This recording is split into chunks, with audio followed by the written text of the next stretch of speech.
Hola, profe. Hola, Monse. Ay, la verdad, ya me contesté, pero no sé a qué hora se vaya a conectar. Ok.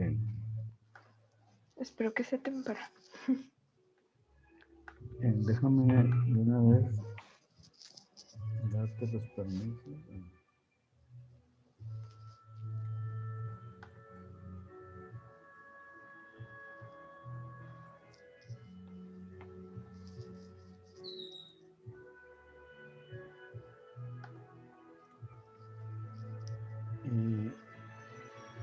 Y esta es esta es la presentación, o sea, la presentación y después de qué lugares nos visitan, ¿no?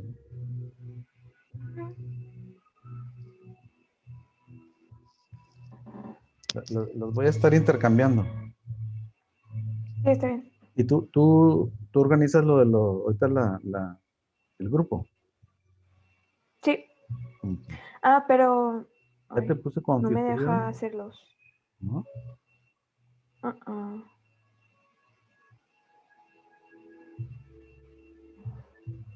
Como anfitrión no puedes. No. Pero igual en breakout rooms, según yo, puede poner crear un grupo. Sí. Y creo que usted puede elegir a quién mandar a ese grupo.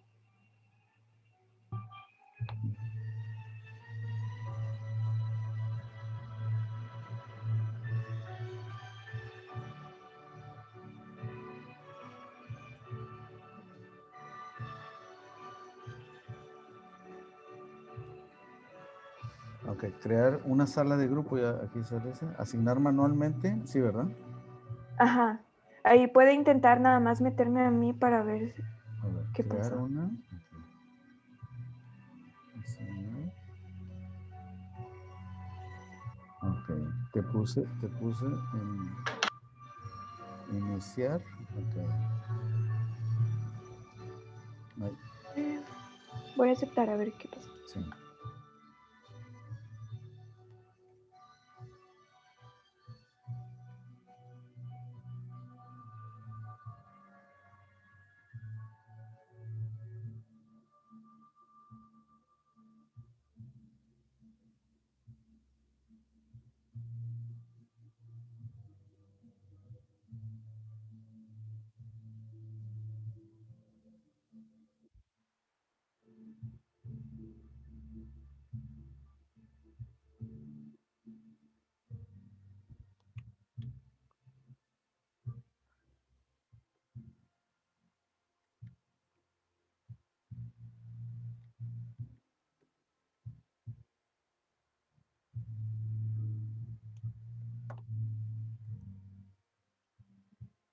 ¿No se escucha? Ya, a ver si. Ok, entonces yo te Pues sí, tengo que nada más me asignar. mandó a mí entonces. Sí, porque nomás tú estás, ¿verdad? Pero sí. Aquí me parece, el otro sería buscarlo a él y asignarlo, ¿verdad? Pero Sí. cuando, el problema es que después va a haber mucha gente y cómo ubicarlo ese mismo también. Según yo, igual aparecen por orden alfabético. Ah, ok. Entonces sería más fácil. ¿Qué otra cosa? Cuando nos fuimos, ¿qué es lo que les aparece a todo el mundo? Si yo también me voy. La de todos, nomás la pantalla de todos. Ay, creo que sí. Si la dejo compartida, ¿no sabes qué pasa? No. A ver, me voy a ir y a ver, tú estás viendo la que dice SWIT, ¿verdad? Sí, usted se puede ir a un breakout room a ver qué Entrar a pasa. la sala 1 y yo, a ver.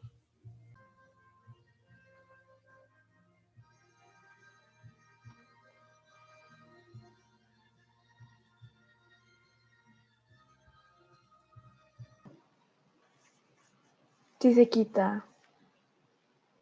Ah, está en mute, profe. Ok. Ujú. Y sí se quita así porque me voy con todo, ¿verdad? Con todo. Sí. Y de hecho me sale la opción de breakout rooms, pero porque no ha cerrado el en el que estamos. El que abrió ahorita conmigo. ¿No se ha cerrado? Ok. No, creo que le tiene que poner cerrar en la opción de Breakout. breakout.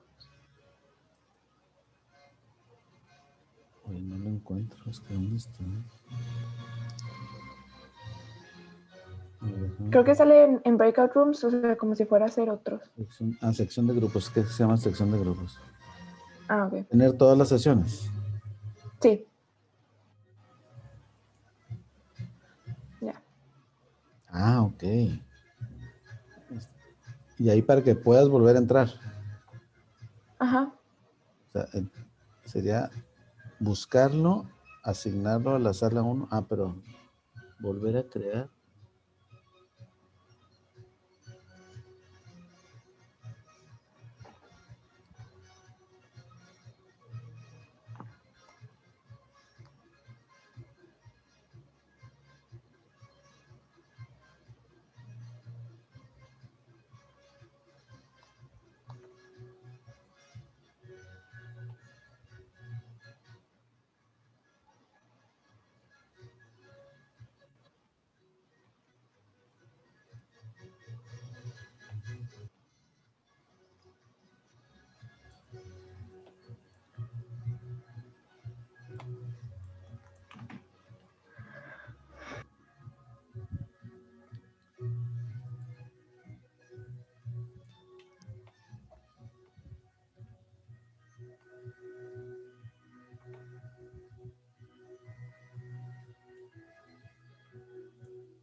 Buenos días, gracias por acompañarnos.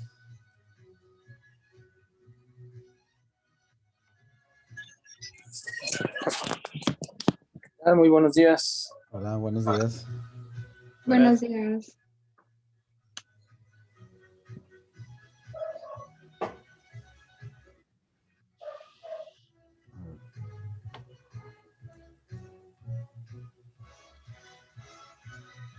Bien, muy bien. Mientras llega nuestro invitado, bienvenidos todos, buenos días. Y pusimos una invitación, nomás que nos respondan aquí con mente de dónde nos están acompañando, desde qué ciudad nos visitan virtualmente, ¿verdad? Aquí está el número de código con www.menti.com y con el número 626529.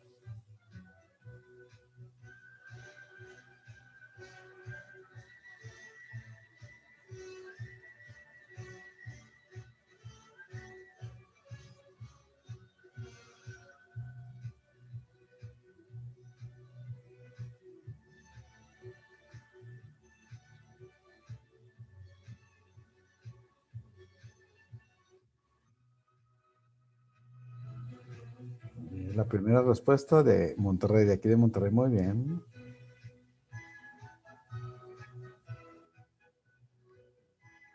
Monclova, muy bien. Mi tierra, muy bien. Piedras Negras, muy bien.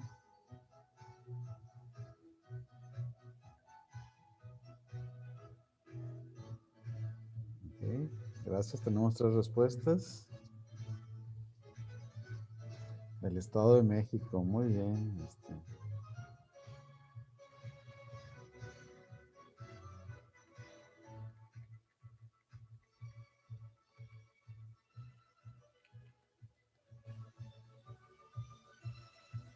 Tenemos más gente de Monterrey, Estado de México, muy bien.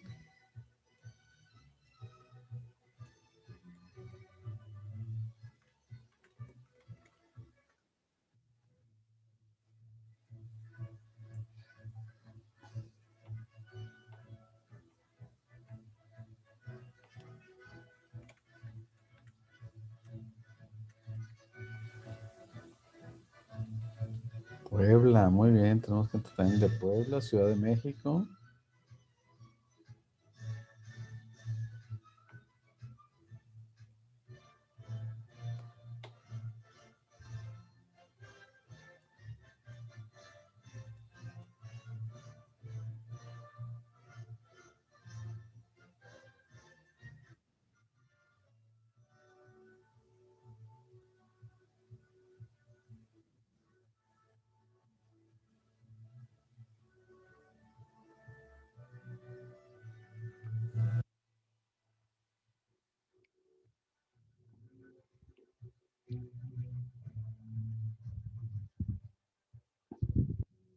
Muy bien, muy bien. Tenemos visitantes de muchos lugares.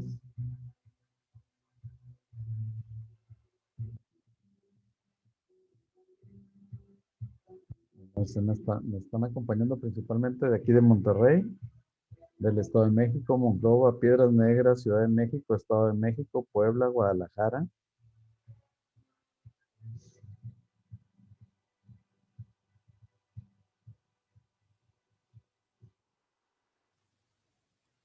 Muy bien, muy bien.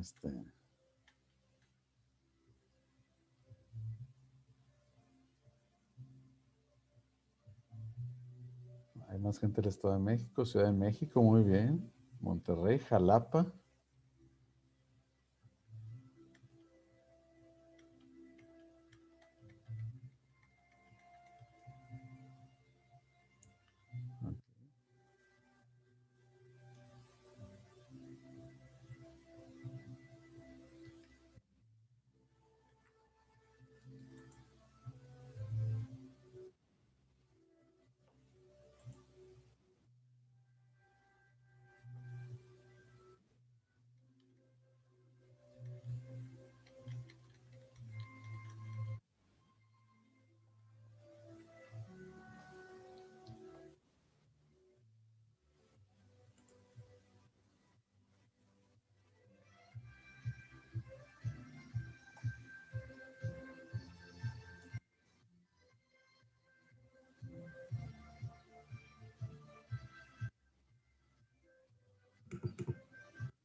Ya está entrando, me pide admitirlo, para que Sí.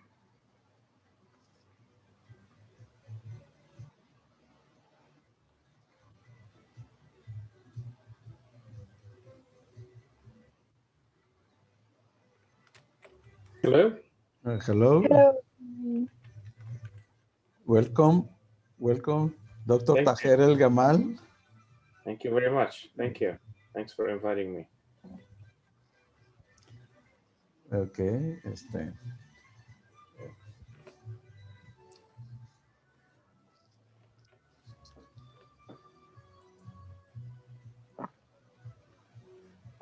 we have receiving the series from the people where the people are now.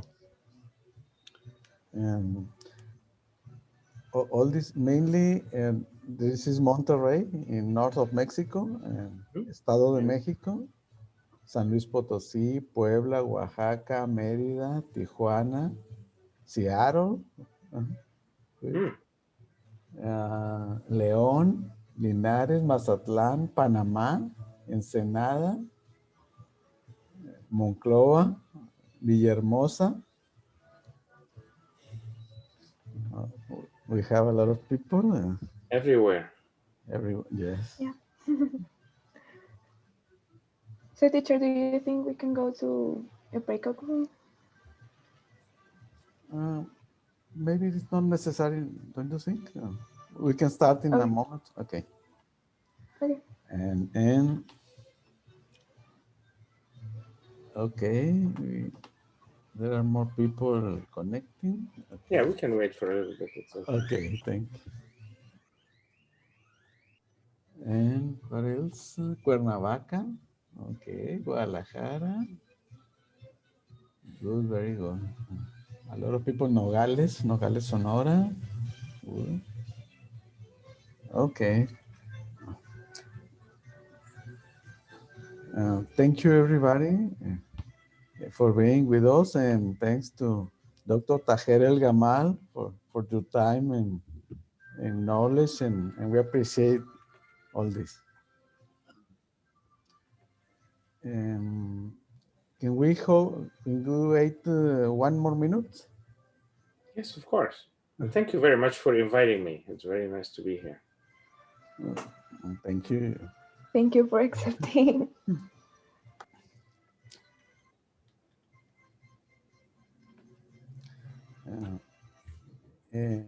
This is SWIT, a new seminar with IT pioneers and leaders, and the idea is from Montserrat Cruz, and she is contacting people, very important people, leaders, and pioneers, and we appreciate a lot. Okay, centering people.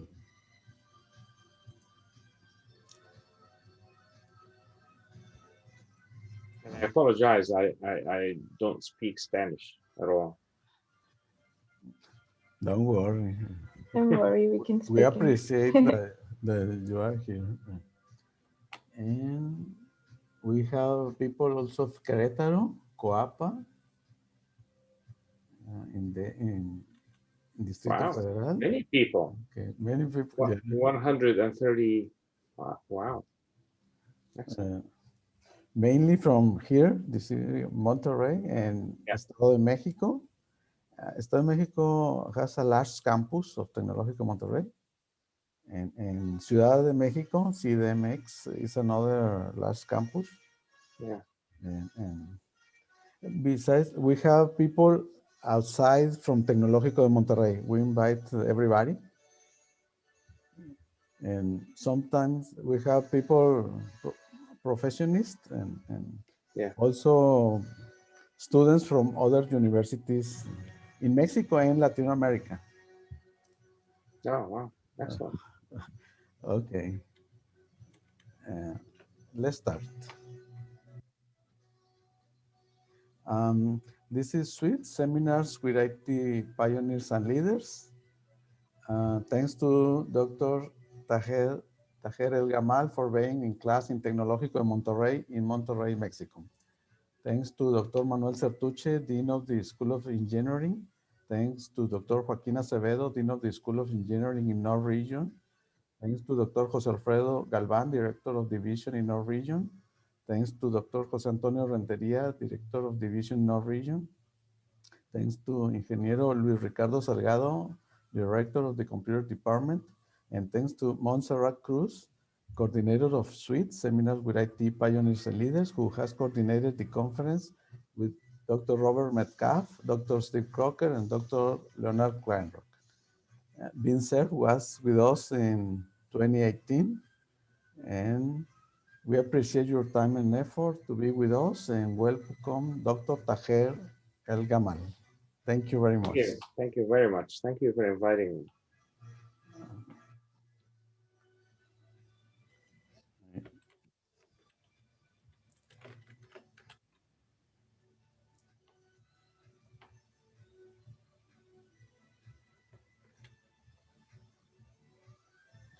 So what is the best way to do this? Just talk about the journey in IT. Yeah. Yes. Yes, you can start. So, yeah, thank you everyone for attending. A lot of people are here. It's a really privilege to talk to everyone here.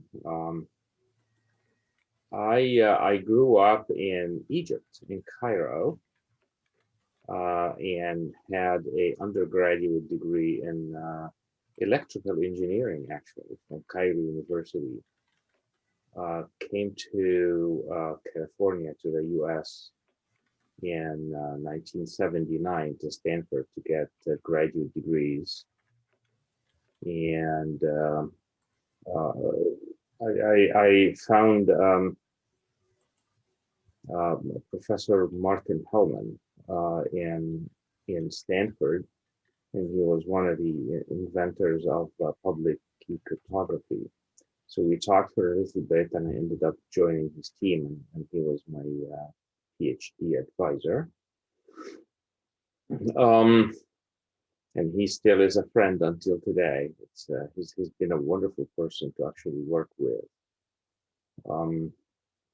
The journey I took is maybe somewhat unique. When I graduated with a degree in cryptography in 1984 from Stanford, it was actually very hard to find jobs in cryptography because there was no cryptography at that point in time. It's all the cryptography at that point in time was performed by government agencies, basically. So I had a job at Hewlett Packard Labs in Palo Alto here in California. You know, in California, all the names are Spanish, of course, so it's wonderful. And I apologize, I don't speak Spanish, but I can speak Arabic if anybody speaks Arabic.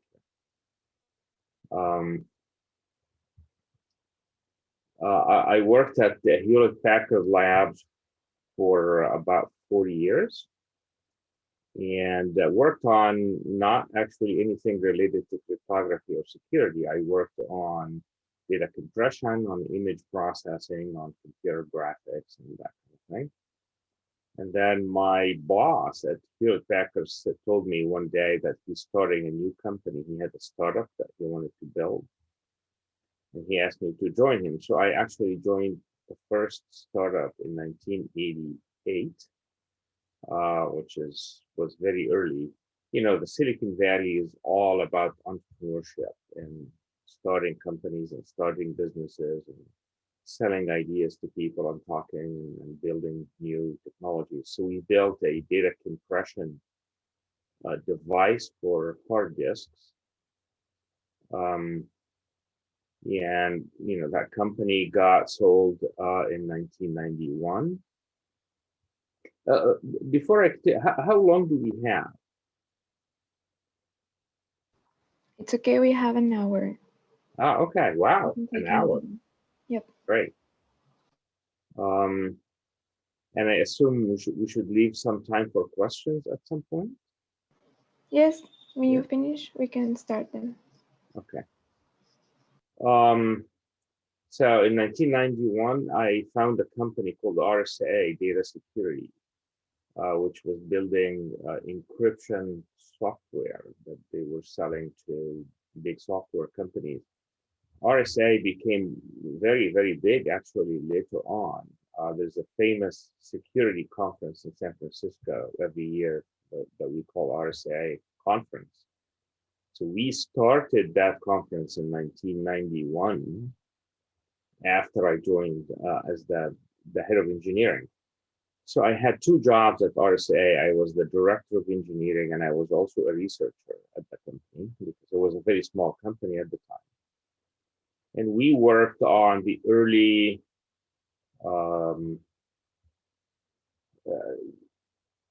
public key cryptography implementations. We produced a software product called vSafe that was sold to big companies like Oracle and Microsoft and Cisco. And also produced what became the first, what we call the root certificate for all of e-commerce. So e-commerce was built on this idea of digital certificates, how we authenticate a website to an individual who's logging in. So everybody now uses the internet to buy things and do online banking and talk to people on Facebook, and all of that was based on the security of all of this, was based on this digital certificate set of ideas that we actually built and promoted at the time. With a very, very good team that I actually worked with. And in late 1994, early 95, I went to a conference that by IDC. IDC is a very big firm that does studies for different areas and so on. So I ran into Professor Jim Clark. He was giving a presentation at the IDC conference. Jim Clark was actually a professor at Stanford when I was a graduate student. So I took a computer graphics class from him, just because when you're at Stanford, you just take whatever classes that are interesting. So I went to him and we talked a little bit. He was talking about cryptography at the IDC conference in 1994, and I didn't know why. And I actually told him that he made a lot of mistakes in his presentation, because his specialty is not cryptography. Cryptography is very mathematical and very specific. It's not easy to, come in from the outside and become an expert in a month or two. So we talked. I ended up joining Netscape as chief scientist in early 1995. And the goal was to start e-commerce. Netscape really wanted to start how to use the internet for transactions. How do you send confidential information over this public network? And I was kind of fortunate enough. I was the first security person in the company. We built a team that ended up building the SSL specifications. We filed patents for SSL, and took SSL to a standards body, the Internet Engineering Task Force, IETF, that now became the TLS working group. So it's still being used in all the transactions. It's actually amazing when you work on something 25 years ago, and then now there's trillions of dollars being transacted using that mechanism basically every day. It's amazing. Wonderful experience. Got to work with really, really smart people. And my last 2 years at Netscape, the company was trying to sell these, what we call intranets, to customers. And intranets were kind of secure web servers. But the customers had no idea what to do with a secure web server. And there was nobody actually at all that knew how to talk about security at the time. So I became the security speaker person. So I went to conferences, I talked to customers, I traveled the world. I traveled to many, many different countries talking about how the secure internet will allow people to do transactions and so on. Met many people, and I didn't go to Mexico at that time, which is sad, but I traveled to all over the world, Europe and Asia and Australia.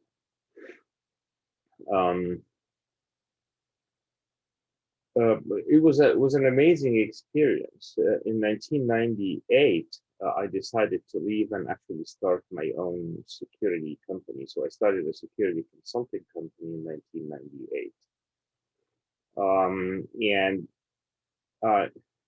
Students are young here, so they're not going to remember 1998. But at that point in time, we called it the .com time.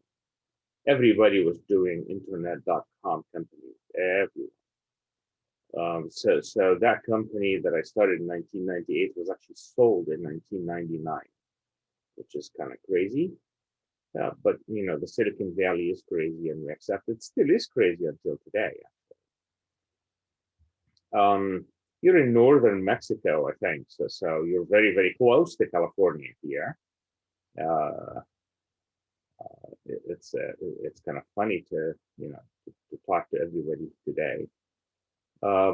After I sold the company, I became the head of that business in the company that bought it for 2-3 years, and then I after that became an advisor, a board member, a consultant. I taught some classes. I was consultant to many companies.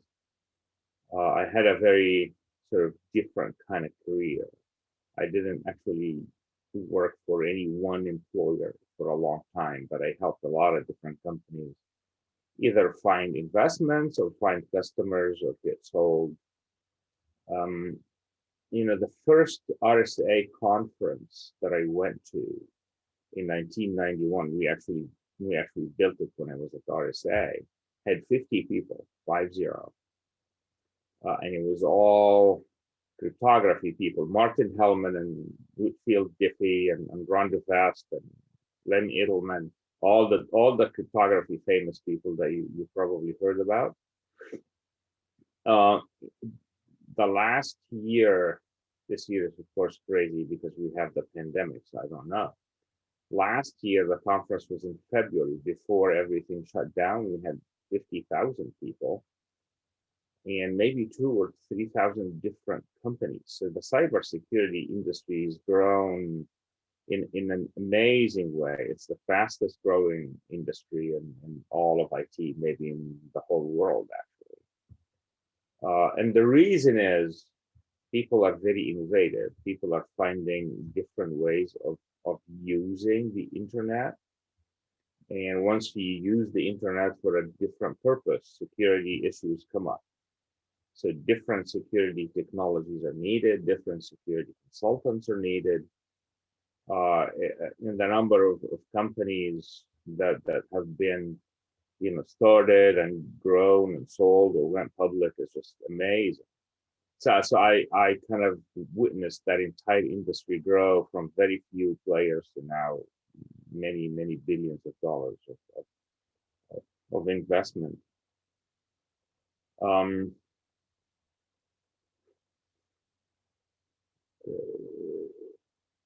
People ask a lot about what are the things that feel good after a long career like this. And the thing that feels the best is the new generations that I've seen grow into the cybersecurity world.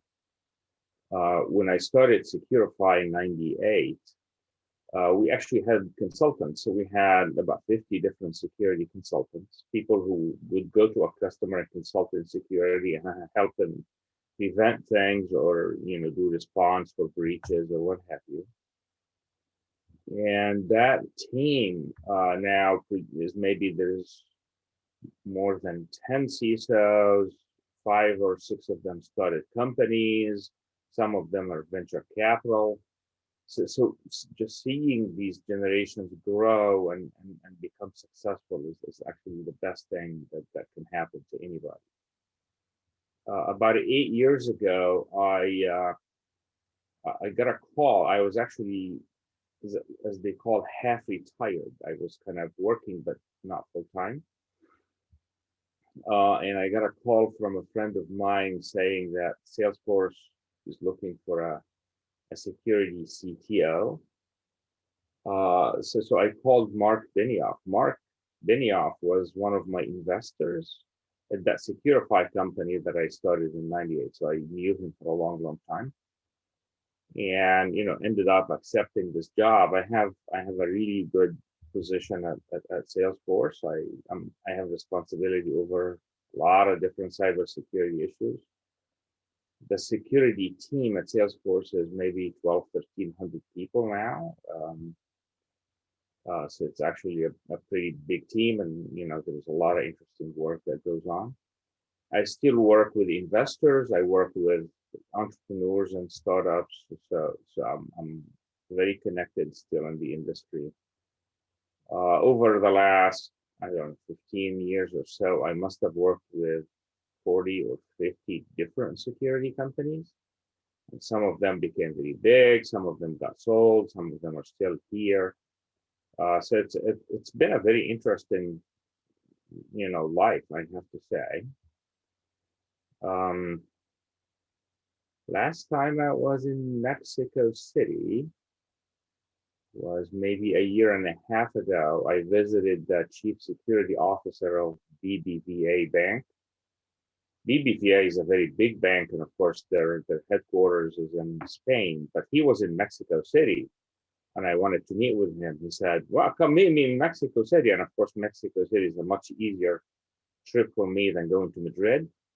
So that was the last time. And of course, for the last year, nobody's traveling anywhere. So I have not traveled anywhere. I've been working from my house. I've met hundreds of smart people in cybersecurity over the last 15, 20 years. It's just been a very interesting time in the life of all of us.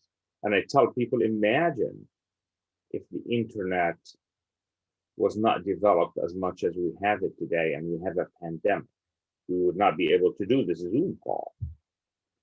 So we are actually completely dependent on this internet these days. Everybody uses it. So not just the technical people, but everybody uses it because there's nothing else to do. Everybody's staying home, and the only way to connect, even with family and friends, is through this internet.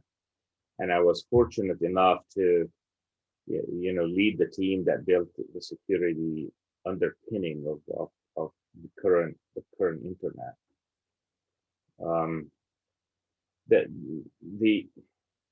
The attacks that we see today are very strange. There's a lot of innovation.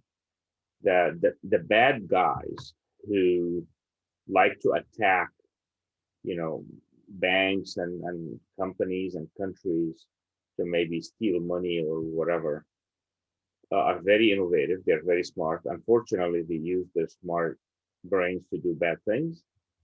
So there is so many opportunities for, for us to build a security infrastructure that continues to grow with this. It is not there's a lot more to be done. There's still 2,500 security companies, all fighting over, business and so on. It's really fun. The venture capital people are still very interested in funding security companies because they believe there's still a lot of problems that we have not solved. So it's been a very interesting journey that I went through. I am married. We got married 40 years ago, 1981. My wife is half Egyptian, half French. She's wonderful. We have a son and a daughter.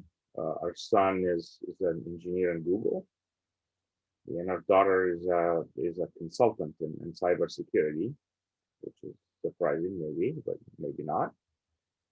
And life has been great. I went to Egypt a few times. I don't go too much. About 10 or maybe 11 years ago, a friend of mine and I started a security consulting company in Cairo, in Egypt, just to see if we can actually train the young generation over there. And that company just got sold last year, which was a wonderful thing for them. I got involved in businesses in the Middle East just because I speak the local language, so people feel comfortable. I don't know what else everybody wants to hear about. I wrote, tons of patents. I stopped writing software a long time ago, so I'm not a good software developer anymore. I still have a Git account, but I'm not a good software developer. But I can read software, which is okay. So we can start with the questions. And if you have a question, you can raise your hand with the Zoom option, please.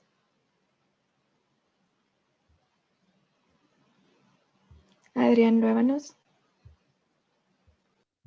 Yes, hi. Well, my question is, like, how do you see, well, you started since, a long time ago when cryptography in the internet was like just starting. So how do you see like the evolution of cryptography today? like where do you think it's going, and how are our systems today like suffering from like, yeah, the flaws right now?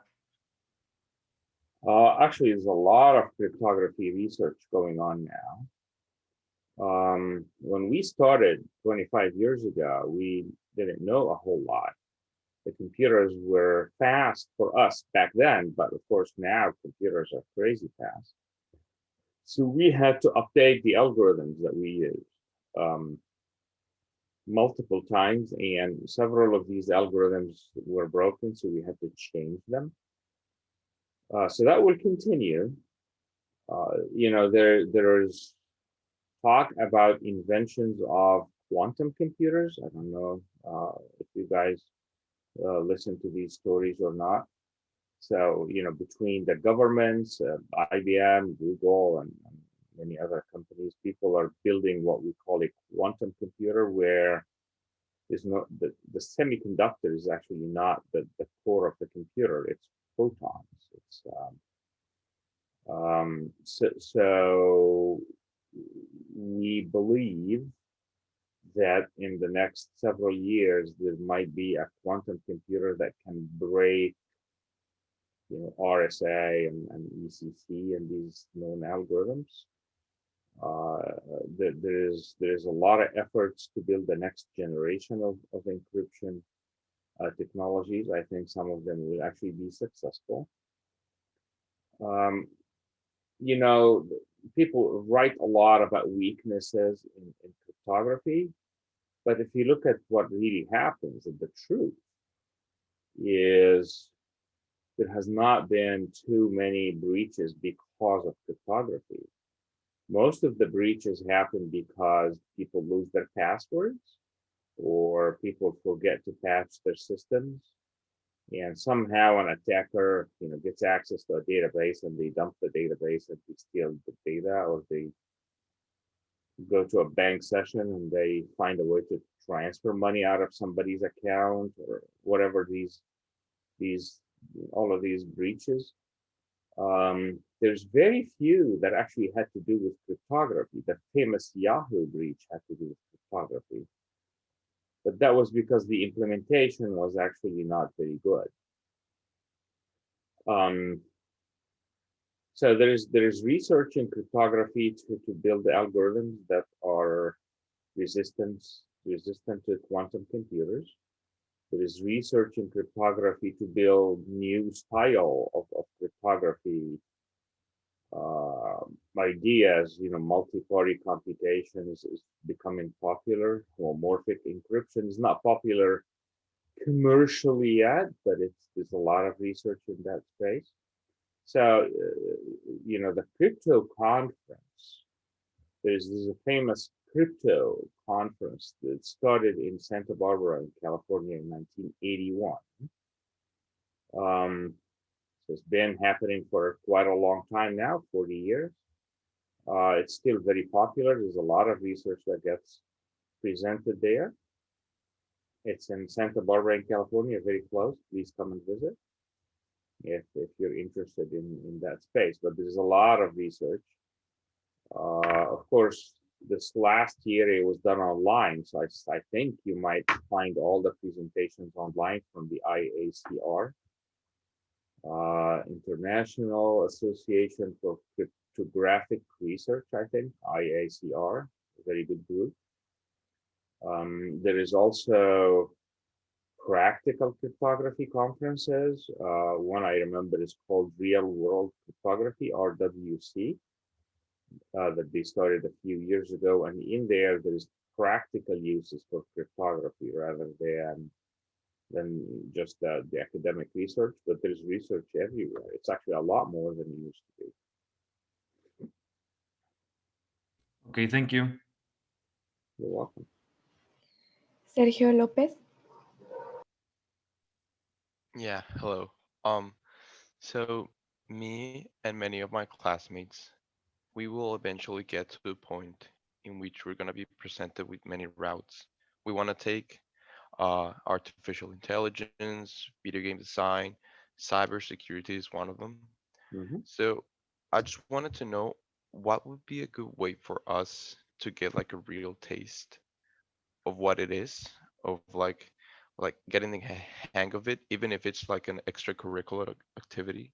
What can we do to know like I'm good at this, I'm gonna take this path? That's a really, really good question. Um, how does someone know that they might be good in cybersecurity or in AI? There's different disciplines. Of course, both of them are becoming popular.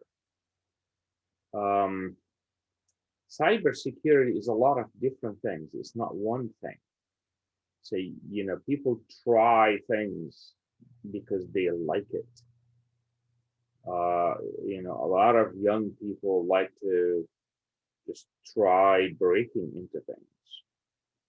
And breaking into things doesn't have to be a bad act. It could be just trying to find out how things can break and how do you get access to things. So some people are naturally inclined to do these things. There is different types of cybersecurity, people who are building cybersecurity systems. How do you protect countries, companies, houses from cyber attacks? And that space is going to continue to grow. There's many, many different companies. Um, many companies have internships. Before I came to Stanford, I had an internship with Hewlett Packard in California. I was very young, 1976. Actually, I came to California for the summer, and I had one internship. And I built some hardware and I built some software, and I decided that software was better for me. So internships with companies are actually very useful things to try. Because they give you hands-on real projects in the real world. And of course, people know that, the younger generation is still learning things. So it's okay to try an internship in different areas to see what you actually are good at and what you like and what you enjoy. It's hard to read. I mean, there's a lot of books on cybersecurity, but reading them is only useful if you're trying to solve a specific problem. There is also SANS. SANS is an international entity that offers cybersecurity classes. So for people who want to get certifications and that kind of thing, SANS is actually quite useful. Their classes are very, very good. They're expensive, but they're very, very good. And reach out and talk to friends, talk to professors. Thank you. You're welcome. Saúl Figueroa. Hi. Well, it seems that despite the wide variety of algorithms and encryption methods, there's a factor that the most secure protocols can't protect people from. And that factor, unfortunately, is people themselves. So my question is, do you believe that future advancements in the field of cybersecurity will be able to considerably mitigate the issue of social engineering attacks, or do you think that this type of attacks will always have such a huge impact? Yes, you are absolutely 100% correct. The biggest problem is people. But the biggest problem with people is things like passwords, secrets, that kind of thing. So there are technologies that people have built and people are building now to remove the dependence of systems on passwords.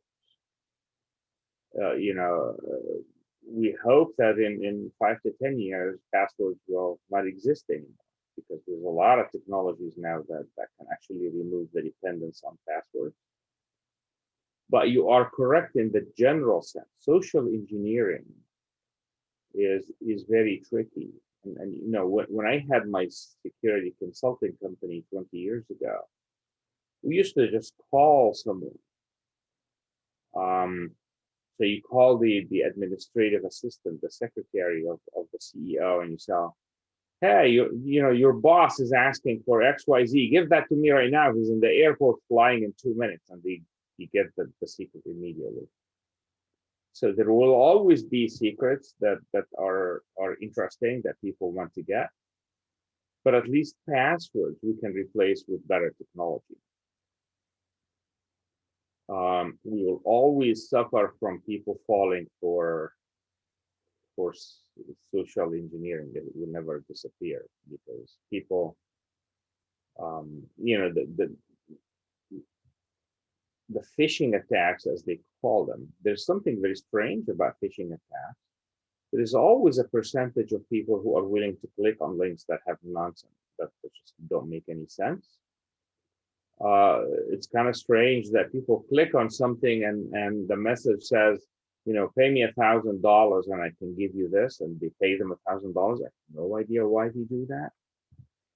But people tend to do that, and especially on Tuesday. So Tuesday, for some reason, has a higher percentage of people clicking on phishing links. There's something strange about that. We try to add intelligence. So to the other questions about AI, we try to add intelligence into the code so that if there is a transaction that doesn't seem to make sense, we can actually detect that this session, whether it's in a banking session or a buying session or even a Facebook thing, can detect if this is the real person, the real owner of the account, if somebody stole the account. So I think this will continue to be an issue for quite a long time. Thank you very much. You're welcome. Macedonio Alanis. Hello, Dr. ElGamal. Thank you for being here with us. I have a question. One very interesting use of cryptography is cryptocurrencies. The problem is that they say that they're very inefficient, and they've been some people for and against it. How do you see from the mathematical perspective? How do you see the future of cryptocurrencies developing? Yeah, cryptocurrencies are not very mathematical. Actually, by complaining about cryptocurrencies, there is not enough cryptography in them. You can actually do better from a security standpoint. The inefficiency is particular implementation, because the initial Bitcoin implementation, did the proof of work idea, which just kind of takes a long time to validate the transaction. I think the world is moving to a digital currency in general. So many governments have projects to start digital currencies, so that you would actually have equivalent of the dollar or the peso in a digital form, so you can actually conduct digital transactions in a better way. This is very different from the current Bitcoin.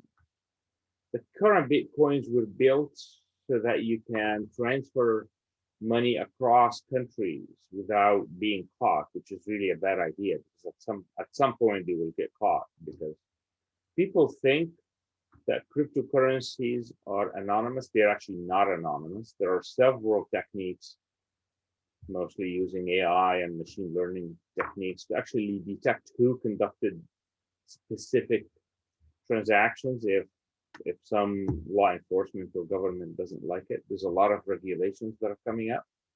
But the idea of digital currency will be a reality, because governments are going to actually make that real. And it's probably true that the future dollar will be built on a cryptocurrency infrastructure that is backed by government, so that the transactions are actually governed by whatever governance we have now for transferring money and paying taxes and all this stuff. So they're here to stay. And a lot of research is due. There's a lot of improvements that one can actually add to these systems. Thanks. Carlos Ayes. Hello. My question is, you developed your own crypto system, right? The ElGamal cipher.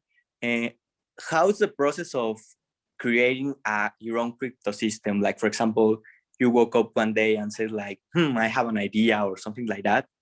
And what was your first feeling and or thought when you knew someone found a weakness on your encryption system? Good question. So I was a graduate student, so my job was to do research. I was a PhD student at Stanford. And, that was a long time ago, almost 40 years ago. So the cryptography, the public key cryptography world was very, very new. I was kind of lucky to find Martin Hellman. So Martin Hellman gave me a list of about 12 questions that he gave his students to see what they can solve. And I found a way to solve one of the 12 questions. That's all I did. The idea of building a new crypto system came from, it was RSA at the time. RSA was very specific because it combines encryption and signatures and key exchange all in the same thing, and it could not be extended in any way. There's no other thing like RSA. We also knew that the discrete logarithm was what we call the one-way function. So I had something to work with. And I literally decided to work on this in one weekend. So building a crypto system is like solving a puzzle. It's not a way. There's nothing you study to actually build it. It's really like solving the puzzle. And I was on a Sunday afternoon, we were watching American football, my wife and I just decided to try different things to use discrete logarithms to build a crypto system, and one of them worked. So I went the next day to Professor Hellman and showed him the result I had, and he said, this looks interesting. And then we kept talking, how do we know if it's actually good or not? There's just very few people in the world that understand this at that point in time, 40 years ago. So I emailed, there was email, by the way, at the time. So I emailed the description to Ron DeVest, Adi Shamir, and Len Elman, the RSA people, because who else am I going to ask? I didn't know who else am I going to ask. And I ended up meeting them at the crypto conference after this. And, we kind of had a discussion.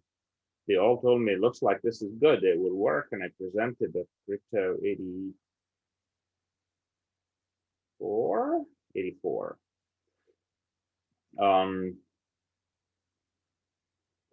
Today is very different. Today, public key cryptography and symmetric, cryptography are well-studied disciplines. There's classes you can take in almost every school. There are people they can talk to. People in cryptography all talk to each other. It's a very interesting discipline. So if any of you have an idea about some kind of cryptography issue, just send an email to a professor anywhere, and they'll probably answer your question, because everybody's interested in understanding how to make that discipline better. And again, it's still like solving a puzzle. It will always be like solving a puzzle, in the sense that you actually build something and then you try to break it. There's no mechanism that you can actually build something that guarantees that the result is actually going to work. It's a very interesting discipline. I love that research, but it's really like a puzzle. Thanks a lot for your answer. Thank you. Madi Sarey. Hello, Dr. Taher. Thank you so much for your time. It's really an honor having you here. I wanted to ask you about, as an early career researcher on security, I wanted to know, do you see any area of opportunities in the research fields? Something that you wonder why no one's talking about, or why no one's doing research about this, or why this particular area getting less attention? and you can like recommend like early career researchers to concentrate on those areas? I think there is a lot of research in all aspects of cybersecurity. And you're asking about security in general, not about cryptography specifically, is what I heard.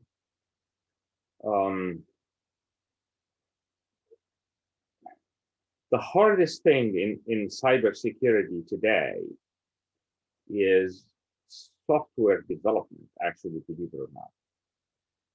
Because the products that we all use have security problems.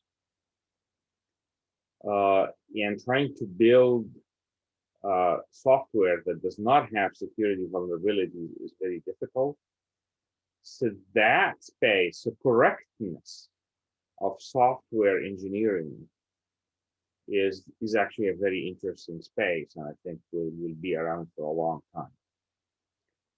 You know, proof is a tough word, but proving that a software program does not have particular vulnerabilities is actually a very interesting topic. It's very, very mathematical.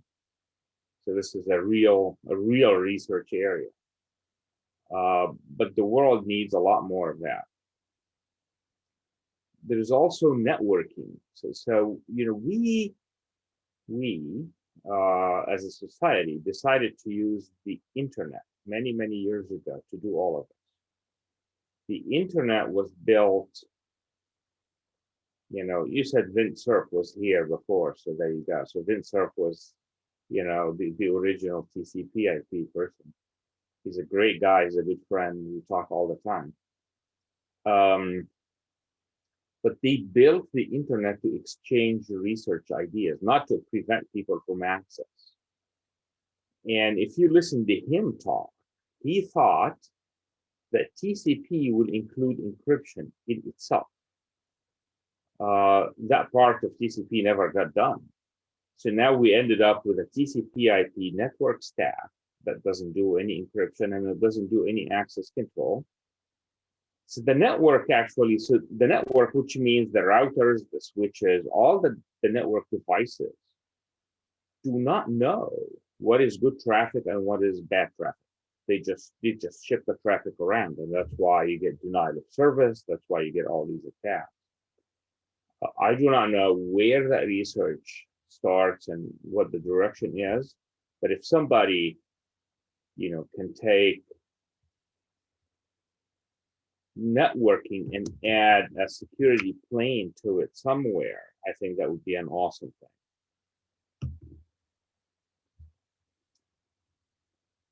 thing. Thank you so much. Thank you. Francisco, Ivan? Hello. Well, my question is kind of related to what you were saying. Do you think that at some point the governments and the politics can represent like a showstopper for the research in cryptography? Like, you know, that they don't want us to be completely encrypted or something like that? Yeah, this is a political question. I'm thankful that I stayed on the technical side of the world, which is much nicer to deal with. But my answer to this question is people have job requirements. So law enforcement have their own requirements, and their job is to find criminals and send criminals to jail. My own belief is, although that is actually a legitimate thing that they should do, that having, you know, backdoors in everything is not the way to solve this, because most of the traffic on the internet between individuals and companies, or directly between companies, is business traffic or social networking, personal traffic, or video things which have nothing to do with anybody breaking any law. So you know, there needs to be a way to accommodate what law enforcement and governments need to accomplish without losing the security of, you know, our banking sessions and our shopping sessions and our social networking sessions. That's what I believe. But I never worked in any government, so I just talk to people. Thanks. Thank you. Marco González.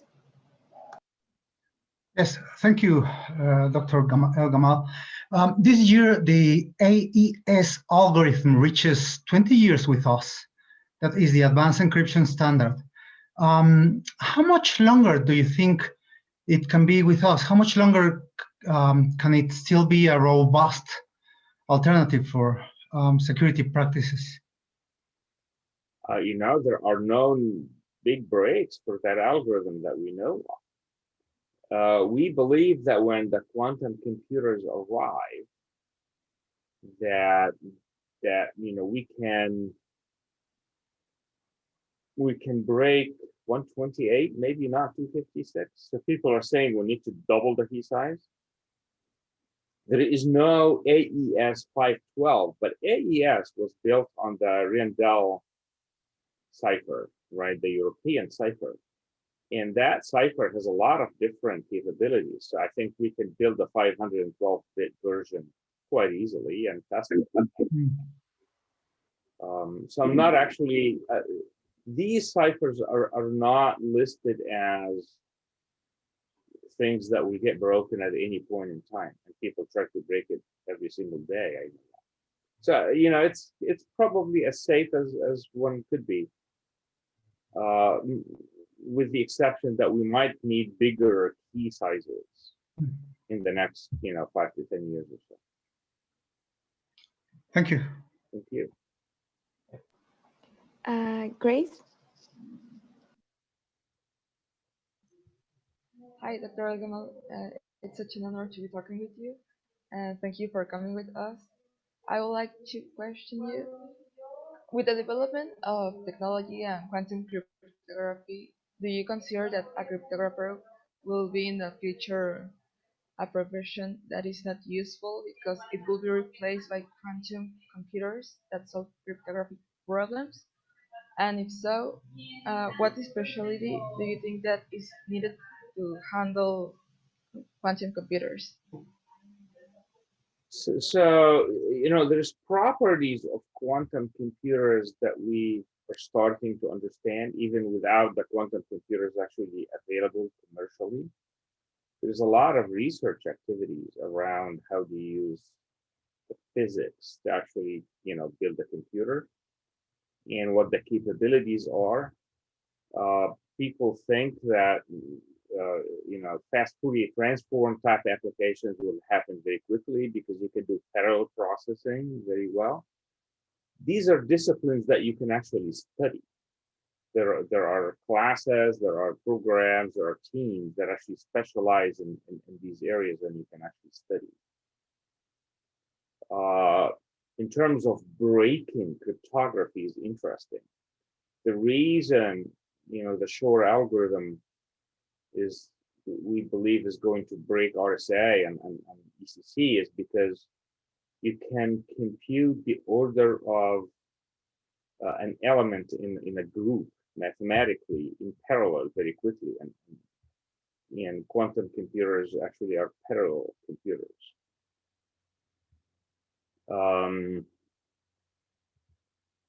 So people think of these lattice crypto systems and so on because there's nothing in there about computing the order of an element in a group, basically. And then just like what we did with RSA and discrete logarithms 20, 30 years ago, there's no proof. All we can do is basically test, is try to break things and see if the test is successful, but whether we can actually break something or not. Cryptography is very unusual that way. And this just comes with experience. Thank you. Thank you. Jorge Armando. We probably have time for one more, maybe. Okay. Okay. Well, thank you. Thank you for coming, doctor. My question is, well, it's kind of a two-in-one. Is well, with the pandemic and the increased importance of the internet, how do you see cybersecurity coming from now? Is it going to get better, or is there going to be any more deficiencies, or people trying to break any security from websites or services? And also, how high do you think is the possibility that there will be another world war, but it will be but it will take place on the internet as a cybersecurity world war? So, I think both. I think there will be more attacks because it's kind of appealing. People can do the attack sitting in their house, which is kind of convenient. So there will be more attacks. What I'm afraid of the most is what people call IoT or smart city or any of these things, because connecting the physical infrastructure to the internet, although very convenient, that you can open your garage door when you're sitting somewhere else, so that Amazon can drop the package in your house. Sounds convenient, but that connection is not very secure. None of these connections are very secure. So there's critical infrastructure problems, there's physical things. I think a lot of research has to be done, and a lot of implementations need to be done to secure this IoT world. That's actually the thing that I am afraid of the most. But people will continue to attack everything because they can try it, and if they can steal some money, they steal some money. It's kind of, life is interesting that way.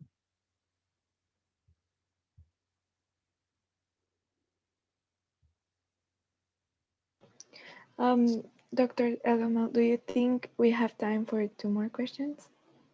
I have a meeting at 10 o'clock, maybe one more question. Okay. And the last question would be from Jesus Jimenez. Hi, Doctor. Good morning. Well, first of all, I don't know if I say correctly, but Assalamu alaikum. Wow, that's pretty good. Oh, thank you. I learned from a friend of mine a few years ago. That's all I know. But yeah. Well, first, I have been user. I started using BitNet back in 1994 and in internet about the same time. At that time, we were not really concerned about security. Everything, I believe, was easier. We didn't really worry about that. So my question is, how did it come to your mind that, hey guys, we're gonna need to add some security here because all of this is really, really insecure. And well, and also I would like to thank you very much for all the work you have done, because I've seen since 1994 to our days how security has been increasing, have been more secure, and there are many algorithms on all kind of stuff in which you have worked all of these years. So thank you for all your contribution to our career, to our professions. And well, that's my comments and questions. Thank you. Thank you. But remember, in 1994, we didn't have any applications that needed security. All we did was search. There was nothing else. So it was search and email. So it was an easier world. That is correct. Thank you. I appreciate the comment. Thank you. Okay, thank you everyone for being here, and thanks to Dr. ElGamal for giving us his time. Thank you very much. It's been an honor to be here with all of you. I appreciate the time that everybody is put into this. Thank you. Thank you very much, Dr. ElGamal. Thanks for all the emojis. Thank you very much. Okay. Thank you, everybody. Gracias a todos. Hasta luego. Bye-bye. Thank you. Thank you. Bye. Bye.